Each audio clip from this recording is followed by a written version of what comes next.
В Брянске завыли обещанные сирены. Проверяют систему оповещения граждан на предмет возникновения чрезвычайных ситуаций.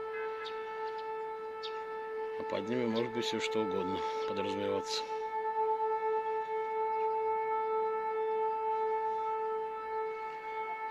Брянцев попросили заранее соблюдать спокойствие.